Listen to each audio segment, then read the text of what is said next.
Ne cherchez pas le bonheur, trouvez juste l'équilibre. Alors bienvenue à vous dans cet nouvel épisode, dans cette série de positivité.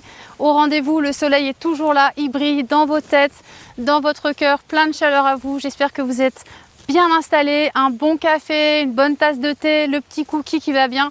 Installez-vous bien. Aujourd'hui, je vous parle d'équilibre. D'équilibre pour harmoniser votre vie, pour être juste, nourrir tous les compartiments nécessaires à votre épanouissement.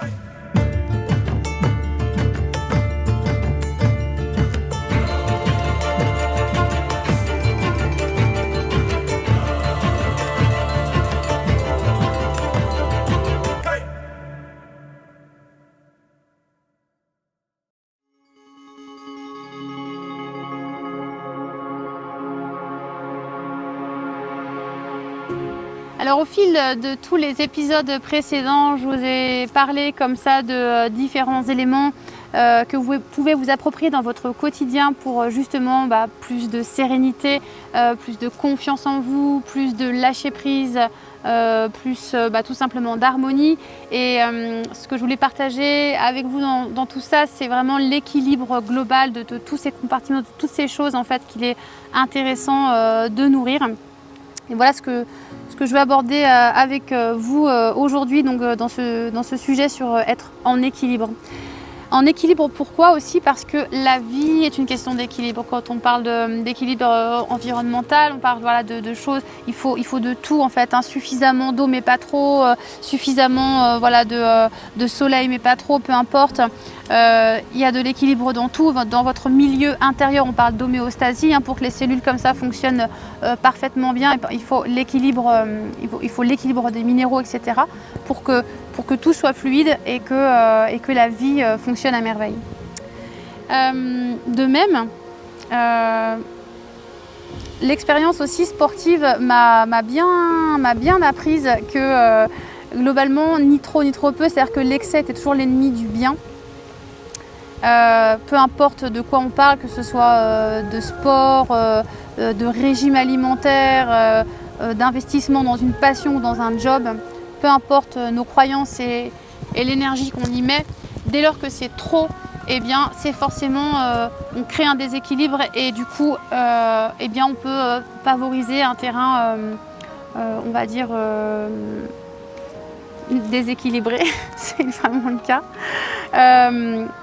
Par exemple, l'excès d'entraînement, si vous ne prenez pas le temps des repos derrière les pics d'entraînement, tout simplement vous allez créer une surfatigue. Lorsque vous faites un régime, même si tous les régimes se valent, hein, globalement, tout est bon à prendre, il y a du bon dans tout, que ce soit crédivorisme, vegan, paléo, peu importe, que sais-je. Simplement, dans l'alimentation, toutes les recettes sont bonnes pour arriver à vous apporter les bons nutriments et puis vous apporter de la saveur et de la couleur dans vos assiettes, et des bons produits surtout. Mais ce qui est nuisible, c'est dès lors qu'on va vraiment aller dans un excès et qu'on va par exemple négliger comme ça l'apport en protéines si on est complètement vegan et qu'on ne va pas équilibrer avec d'autres produits en conséquence. Peu importe, on peut provoquer des carences. Alors justement, le confinement a justement permis de revenir à l'essentiel, à notre bonheur, hein, tout simplement.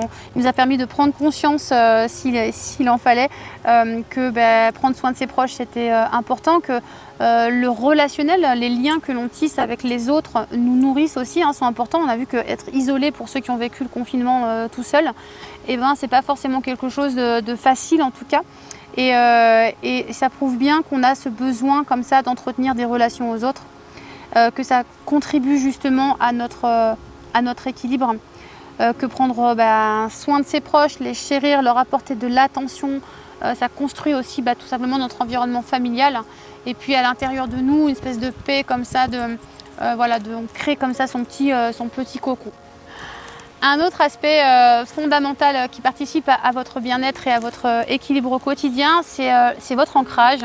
Et votre ancrage, il est constitué par finalement votre lieu de vie notamment, là où vous habitez, l'endroit en fait qui va vous inspirer peut-être au quotidien, dans lequel vous vous sentez bien. en harmonie avec l'endroit où vous avez envie de vous rendre quand vous rentrez chez vous le soir ou quand vous partez en vacances, l'endroit vraiment où vous avez envie de revenir, votre petit cocon, votre petit lieu de vie, là où vous allez justement décorer votre maison avec peut-être des petites choses qui ont de l'importance pour vous, qui vous permettent ce retour à votre intérieur finalement, à votre cocon qui permet vraiment de vous sentir bien. C'est hyper important. Alors pas forcément se perdre, j'allais dire, dans l'avoir, dans le fait d'avoir plein d'objets, de choses comme ça, mais en tout cas d'attacher de l'importance à là où vous habitez et à entretenir votre environnement, votre maison, votre appartement, peu importe, de la même manière que vous allez entretenir votre intérieur, votre corps intérieur. Puisque pour qu'il fonctionne bien, vous allez prendre soin de ce que vous allez tout ce que vous allez manger en fait, apporter des bons produits, des produits frais, locaux, de saison, non transformés, et peu importe le régime que vous adopterez, c'est pas tellement ça qui est important, c'est d'apporter de l'équilibre et de la variété dans votre alimentation pour que juste on apporte les bons nutriments, les bons produits et que l'équilibre intérieur se fasse. Je parle d'alimentation, mais l'équilibre, c'est aussi l'équilibre bien sûr de l'esprit, corps, cœur, esprit. J'y reviendrai un petit peu plus tard. Le troisième aspect que je voulais évoquer avec vous, c'est votre besoin en tout cas de réalisation, de création, tout ce qui va être environnement professionnel, loisirs, passion, etc. Ça c'est aussi un domaine qui est très important à votre équilibre et à ne pas négliger, mais non plus à ne pas tomber dans l'excès, c'est-à-dire que trop de travail et puis négliger toutes les autres parties. On voit bien quand on est 10, 12, 14, je ne sais pas combien d'heures par jour à travailler, qu'on oublie de boire, manger, qu'on ne dort plus la nuit et qu'on ne s'occupe pas de ses proches et qu'on n'a pas de loisirs à côté, qu'on ne prend pas de temps pour soi, eh bien on va droit au burn-out et en gros à la catastrophe et finalement à l'échec. Enfin pas à l'échec, mais en tout cas à une déconvenue probable. Ça c'est vraiment important, et de même que je vous l'évoquais dans ce même périmètre, le besoin de création, de laisser son esprit parler, les émotions se prolonger par exemple, je ne sais pas, l'écriture, la chanson, la danse, le domaine artistique, que sais-je. C'est vraiment un domaine qui est aussi intéressant à nourrir, parce que de là on va pouvoir exprimer des choses, on va pouvoir tout simplement apporter du liant à sa vie, et puis ne pas être que simplement dans la réception d'informations, et puis ne pas apporter un petit peu de légèreté, un petit peu de poésie, un peu de créativité quelle qu'elle soit, par l'image, on s'en fiche, mais voilà, des choses qui en tout cas résonnent en vous et qui sont importantes pour laisser exprimer vos émotions.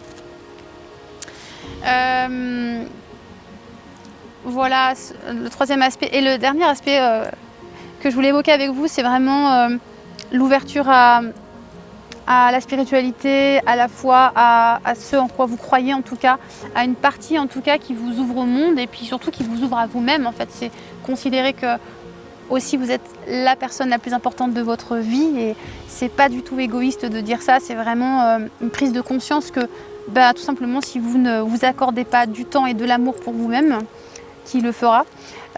Vous pouvez, cela dit, ça n'empêche pas du tout de tâcher de l'importance aux autres, et en particulier à vos proches.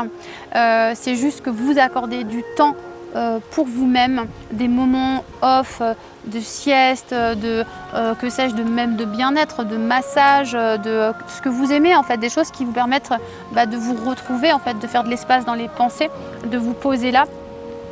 Yoga, méditation, que sais-je, spa, des choses qui vraiment vous recentrent en fait, et vous permettre de vous aligner à votre foi en tout cas, et de trouver du coup l'inspiration, d'ouvrir des choses beaucoup plus fluides. 4 aspects à nourrir vraiment si possible à parts égales. Alors l'égal parfait, c'est pas forcément toujours évident, bien sûr, on a des vies qui vont à 1000 à l'heure, vous pouvez avoir je sais pas, peut-être vous avez des enfants, j'en sais rien, peut-être vous avez des vies bien remplies, j'imagine. Ceci dit, on est dans un contexte aujourd'hui plus que jamais où on nous pousse à ça, justement, à revoir un peu les valeurs et les priorités. Et non pas que le travail n'est pas important, c'est pas du tout ce que je dis, au contraire. Simplement que s'oublier, c'est passer à côté de quelque chose d'important dans sa vie. ne pas nourrir son environnement familial au profit, j'allais dire, de sa réalisation professionnelle, c'est aussi passer à côté d'une partie de sa vie. Et puis se contraindre à vivre dans un environnement qui ne nous plaît pas du tout parce que ou on veut faire plaisir à quelqu'un, ou quelque part on se sacrifie pour quelqu'un, ou parce qu'on a 1000 fausses bonnes raisons qui nous empêchent, ou que l'on ne veut pas tout simplement passer outre pour déménager par exemple. Voilà, parfois la peur simplement de changer de lieu parce que c'est pas un environnement qu'on connaît, etc. Ou alors on se dit ben non, là je dois rester proche de ma famille, de mes amis, etc. Bref, en gros, dès qu'il s'agit de perturber un peu nos habitudes, on se donne 1000 raisons de ne pas le faire, alors qu'en fait on n'est pas heureux à l'endroit où on est, et c'est quand même super dommage. L'équilibre, c'est ça fait aussi partie de l'équilibre, de considérer que son lieu de vie c'est important. Et d'être encore une fois raccord à finalement ce à quoi vous aspirez. Ne cherchez pas le bonheur, trouvez juste l'équilibre. Voilà pour conclure cet épisode, ce que je voulais partager avec vous. Et je voulais simplement vous remercier aussi pour votre fidélité, pour avoir suivi avec nous cette série sur la positivité. J'espère qu'elle vous donne de l'espoir et plein d'inspiration, plein d'envie, qu'elle nourrit comme ça vos projets, et puis vous donne vous aussi envie de faire de belles choses et de vivre votre vie préférée. On se retrouve très très vite dans une nouvelle série. On apportera encore plus de lumière, encore plus d'amour, encore plus de positivité. D'ici là, prenez grand soin de vous, équilibrez-vous, harmonisez vos vies, osez, soyez vous-même, lâchez prise et soyez heureux. À très vite. Merci.